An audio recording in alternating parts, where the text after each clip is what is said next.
నమస్కారం. సిటీన్యూస్ కి స్వాగతం. ఈనాటి వార్తా విశేషాలు. ప్రజలకు ఉత్తమ సేవలను అందించాలని కర్లపాలెం తహసీల్దార్ కె శ్రీదేవి అన్నారు. గురువారం కర్లపాలెం స్థానిక ఎంపీడీఓ కార్యాలయంలో మండల స్థాయి ఉద్యోగుల రివ్యూ సమావేశాన్ని కర్లపాలెం తహసీల్దార్ నిర్వహించారు. ఈ సందర్భంగా ఆమె మాట్లాడుతూ ప్రజలకు అందుబాటులో ఉండి ప్రభుత్వ సేవలను ప్రజలకు చక్కగా అందించాలని కోరారు. ఈ సందర్భంగా ఆయా శాఖల అధికారుల పనితీరును పరిశీలించారు. ఈ కార్యక్రమంలో మండల విద్యాశాఖ అధికారి T U Manoranjani, deputy MPDO Ayinapudi Srinivasa Rao, Padmavathi, Panchayati Raj AE, వివిధ శాఖల అధికారులు పాల్గొన్నారు.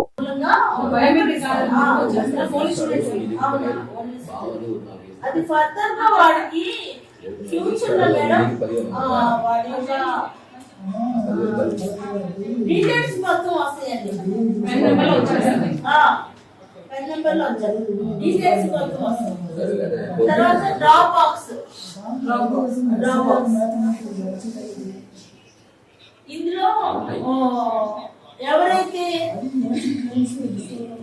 స్టూడెంట్స్ లాంగ్ ఆబ్సెంటీస్ ఉంటారో లాంగ్ ఆబ్సెంటీస్ కానీ లేకపోతే అవుట్ ఆఫ్ డిస్ట్రిక్ట్ కానీ అవుట్ ఆఫ్ స్టేట్ కానీ ఇలా వెళ్ళిపోయిన వాళ్ళు ఉంటారు మేడం. వాళ్ళ పేర్లని డ్రాప్ బాక్స్ లో పెట్టేస్తారు. వాళ్ళు అక్కడ వాళ్ళని ఇన్ఫార్మ్ చేసినట్లయితే వాళ్ళు అక్కడి నుంచి స్కూల్లోకి లాక్కుంటారు. వాళ్ళ ఇన్ఫర్మేషన్ సిఆర్పీ గ్యాదర్ చేసి స్కూల్లో లాక్కుంటారు. అక్కడ వాళ్ళకి ఇన్ఫార్మ్ చేస్తే వాళ్ళని అక్కడ స్కూల్లో తర్వాత ఐఎఫ్ఏ టాబ్లెట్స్ ఎవరైతే కండిషన్ లో ఉంటారో ఆ పిల్లలకి వాళ్ళు ఇస్తారు. ఎనిమిది అని కాదు, అందరికి పిల్లలకి ఐరన్ ఇస్తారు.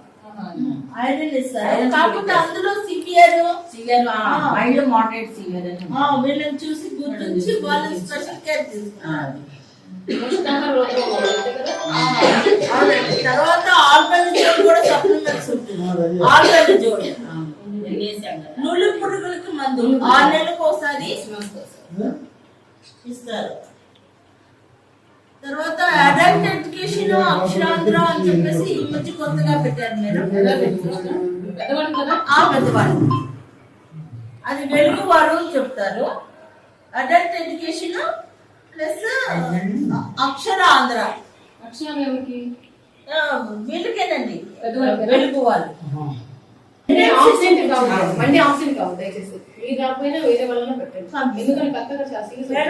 వీకే మర్చిపోయింది మేడం.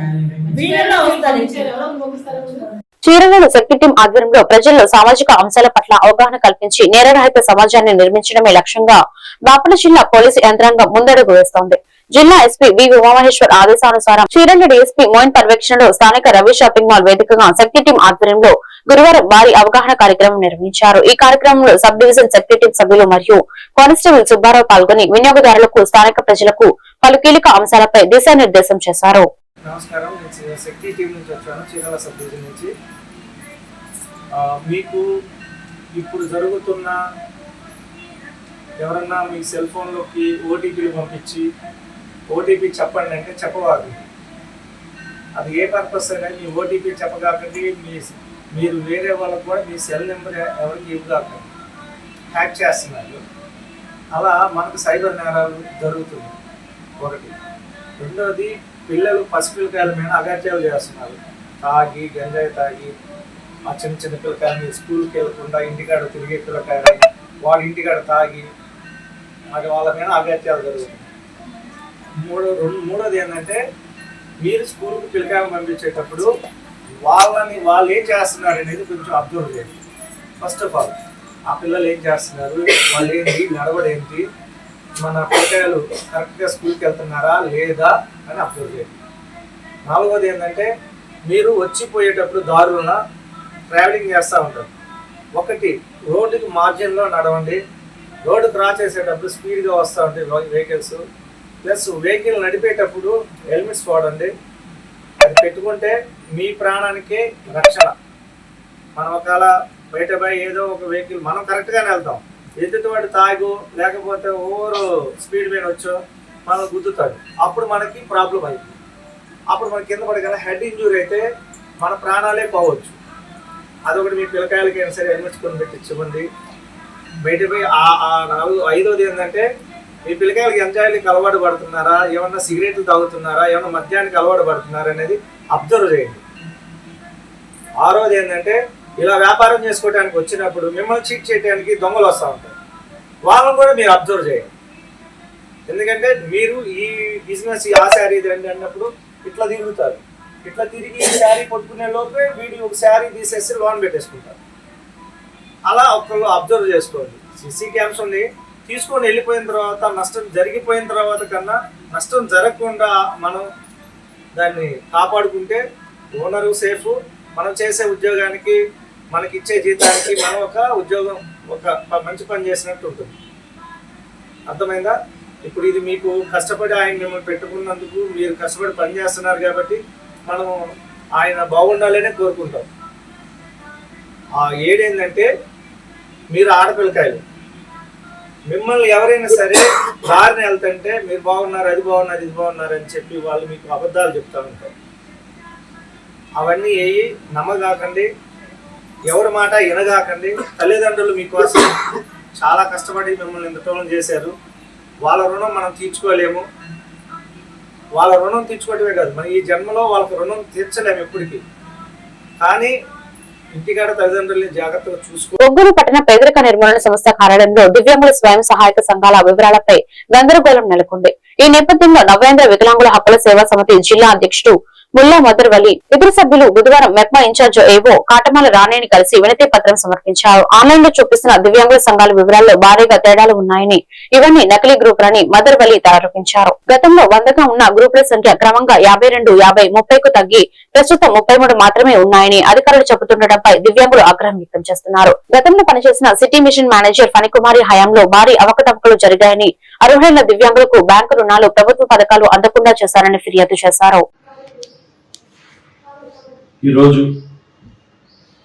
ఒంగోలు నగర పరిధిలోని మెప్మా దివ్యాంగుల స్వయం సహాయక సంఘాలకు సంబంధించిన గ్రూపులు ఎన్ని ఉన్నాయి, ఎన్ని ఫంక్షనింగ్లో ఉన్నాయి, ఎన్ని బ్యాంకు రుణాలు పొందాయి అంటే ఇవన్నీ ఎందుకు ప్రస్తావిస్తున్నామంటే గతంలో 100కు పైగా గ్రూపులు ఉన్నాయి అని చెప్పారు, ప్రస్తుతం 33 ఉన్నాయి అని చెప్తున్నారు. ఈ విధమైన అంకెల గారడీ చేయటం ఎటువంటి ఉపయోగం లేదు. అధికారులు మారుతున్నారు, మెప్మా పీడీలు అవకతవకలకు పాల్పడి లెక్కలేని ఫిర్యాదుల మీద సస్పెండ్ అయిన వాళ్ళు కూడా ఈ రోజు కూడా వాళ్ళు శిక్ష నుంచి తప్పించుకోవడానికి ప్రశాంతమైన జీవితం గడుపుతున్నారు.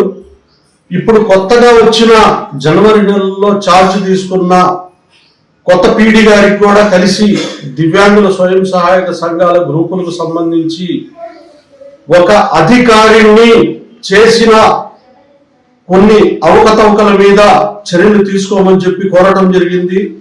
కానీ ఇంతవరకు విచారణ పేరుతో జాప్యం చేస్తున్నారు, కానీ దానికి సంబంధించిన నివేదికను మాత్రం బహిర్గతం చేయటం లేదు. ఇప్పటికైనా కళ్ళు తెరిచి దివ్యాంగుల మీద ఈ విధమైన పక్షపాత వైఖరి అవలంబిస్తే రాబోయే రోజుల్లో ఇక్కడే మెప్మా కార్యాలయ ఆవరణలోనే ధర్నాకి పిలిపిస్తామని చెప్పి హెచ్చరిస్తున్నాము. అయ్యా డి సత్యపాల్ గారు, ఇప్పటికైనా మా పట్ల మీరు ఏదైనా చెయ్యాలి అనుకుంటే ఎక్కడో కూర్చొని బాపట్ల ఆఫీస్ నందు నకిలీ గ్రూపులకు సంబంధించి సార్కి మేడం గారికి ఇవ్వడానికి పోతున్నాం అర్జీ. దీనికి సంబంధించి గతంలో కూడా జనవరి నెలలో కూడా ఇచ్చాము. ఇప్పటికీ దాని గురించి ఇప్పటికీ కూడా ఒక్క ఇది కూడా యాక్షన్ కూడా తీసుకోకుండా తర్వాత నకిలీ గ్రూపులు ఎన్నో ఉన్నాయి ఒంగోలు నగర పాలక సంస్థలో ఎన్ని ఒంగోలు నకిలీ గ్రూపులు ఉన్నాయో, ఎన్ని మంచి గ్రూపులు ఉన్నాయో కూడా తెలియకుండా గతంలో ఇచ్చినప్పుడు కూడా చెప్తామని చెప్పి పీడీ గారు చెప్పారు. ఇప్పటికీ అలాంటి సందేశం ఏమి లేదు. సో ఇప్పుడు వచ్చేసి ఈ రోజు కూడా మేము పీడీ గారిని కలిసి అర్జీ ఇవ్వడానికి పోతున్నాము. ఇన్ఛార్జ్ ఏడీ గారికి పీడీ గారికి అర్జీ ఇవ్వడానికి పోతున్నాము.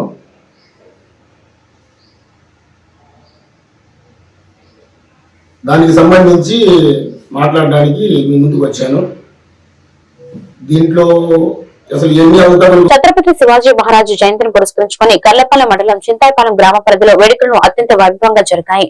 సైనికుడు బోలగాని గోపికృష్ణ తన నివాస ప్రాంగణంలో ఏర్పాటు చేసిన ఈ కార్యక్రమంలో పలువురు ప్రముఖులు పాల్గొని నివాళులు అర్పించారు. ఆంధ్రప్రదేశ్ రాష్ట్ర మాజీ సైనిక సంక్షేమ సంఘం రాష్ట్ర అధ్యక్షులు ముఖ్య అతిథిగా విచ్చేసి శివాజీ విగ్రహానికి పూలమాలలు వేసి నివాళులు అర్పించారు. అనంతరం ఆయన చేతుల మీదుగా హిందూ ధార్మిక ధ్వజాన్ని ఆవిష్కరించారు. కర్లపాలెం మండల రెవెన్యూ అధికారిని కూడా ఈ కార్యక్రమంలో పాల్గొని శివాజీ మహారాజ్ విగ్రహానికి నివాళులు అర్పించారు.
बोलो छत्रपति शिवाजी महाराज की, बोलो छत्रपति शिवाजी महाराज की, बोलो।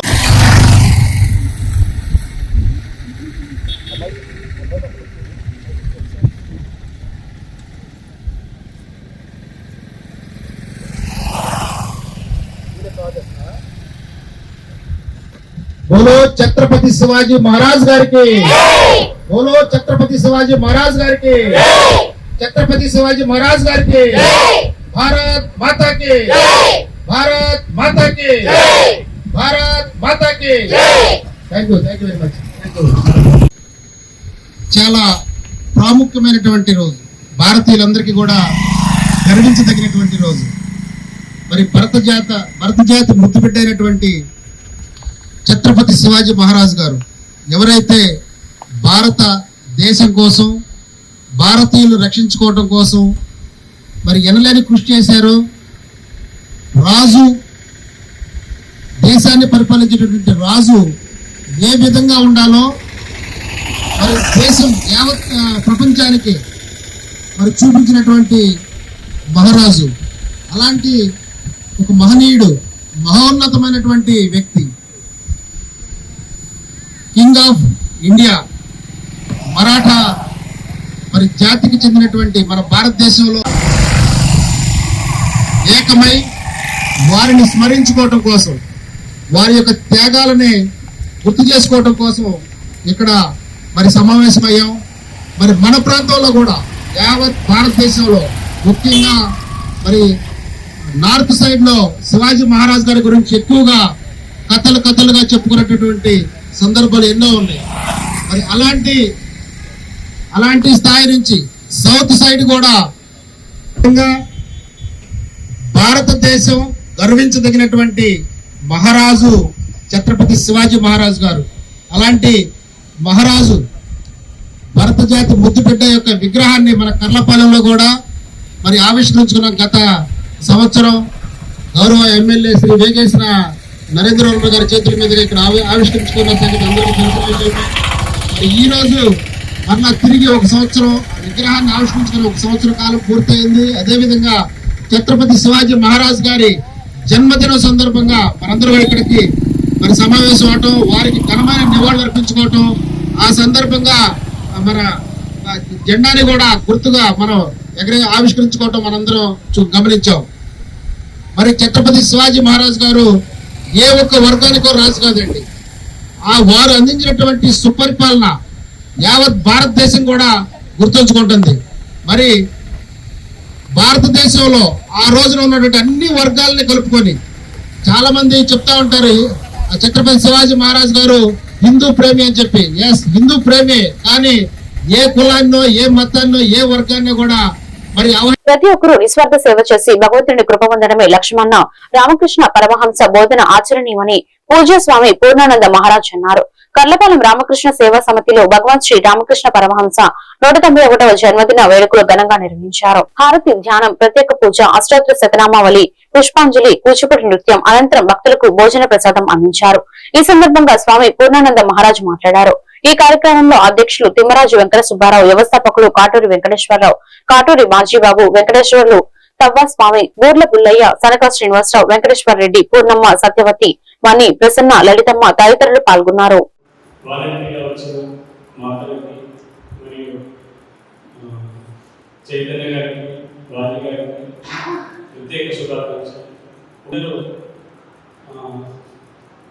సహాయం ఉంటేనే కార్యక్రమం జరుగుతుంది. సో అలాగే ఈ కార్యక్రమానికి ముఖ్యమైన దాతలు సత్యనారాయణ గారికి మనమంతా రుణపడి ఉన్నాం. సో మిగతా వాళ్ళు కూడా సహాయం చేస్తున్నారు. కానీ ముఖ్యం మనకు కుబేరుని అనుగ్రహం ఏ సమితి కూడా ఇలాంటి అవకాశము లేదు. కనుక ఈ అవకాశాన్ని మనం వినియోగించుకొని ఇక్కడ ఎక్కువగా శ్రీరామకృష్ణ వారి యొక్క బోధనలు మనమందరం కూడా నేర్చుకొని జనాలు అందరికీ వ్యాప్తం చేయాలనే ఈ మహాప్రచారం యొక్క ఉద్దేశం. ఆయన ఎందుకు గురించి అవతరించారు, ఆయన అవతారం జరిగినప్పుడు భారతదేశ పరిస్థితి ఎలా ఉంది, ఒక అవతారం రావడానికి మనం భగవద్గీతలో ప్రమాణంగా చెప్పుకుంటాం. అది మనందరికీ బాగా సుపరిచితమే. యదా అందరికీ తెలుసు కదా,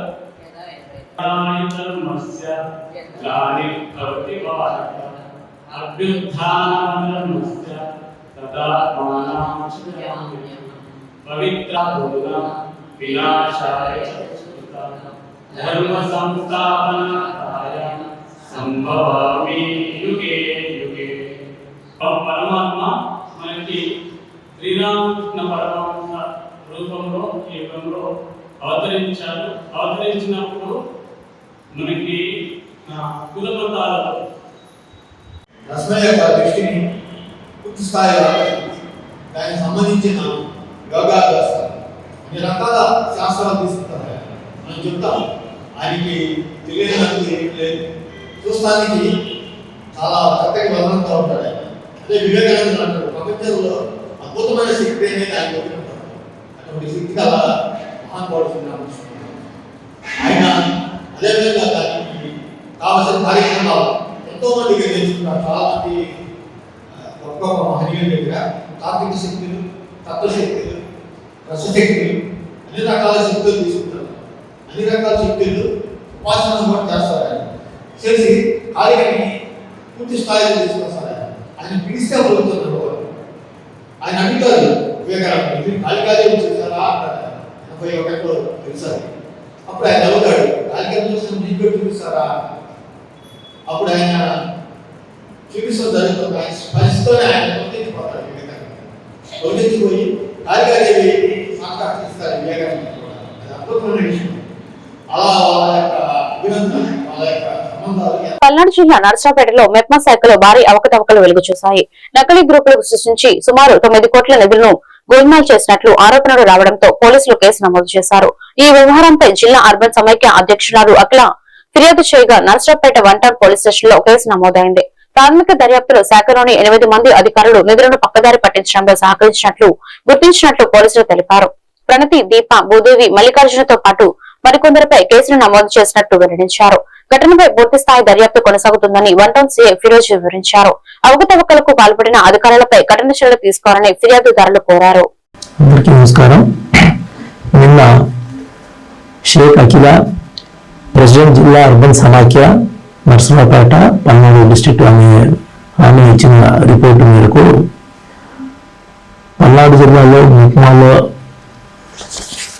డ్వాక్రా గ్రూప్స్ లో తీసుకున్నటువంటి లోన్స్ లో కొన్ని అవకతవకలు జరిగినాయని, వాటికి కమ్యూనిటీ ఆర్గనైజర్స్ గా ఉన్నటువంటి మెప్మాలో ఉండి పనిచేసేటువంటి ఒక 8 మంది కారణమని, ఆ విధంగా 8 మంది ఆల్రెడీ ఎగ్జిస్టింగ్ గ్రూప్లో ఉన్న మెంబర్స్ తోటి ఇంకొక ఫేక్ గ్రూప్స్ని క్రియేట్ చేసి దాదాపు 81 గ్రూప్స్ అలాంటివి క్రియేట్ చేసి 3 బ్యాంకుల్లో సుమారు 9,59,00,000 మేర డబ్బులు లోన్స్ రూపంలో అక్రమంగా తీసుకొని వాటిని బ్యాంకుకి రిటర్న్ పే చేయకుండా అవి ఫ్రాడ్ చేశారనేది వాళ్ళు ఒక రిపోర్ట్ ఇచ్చారు.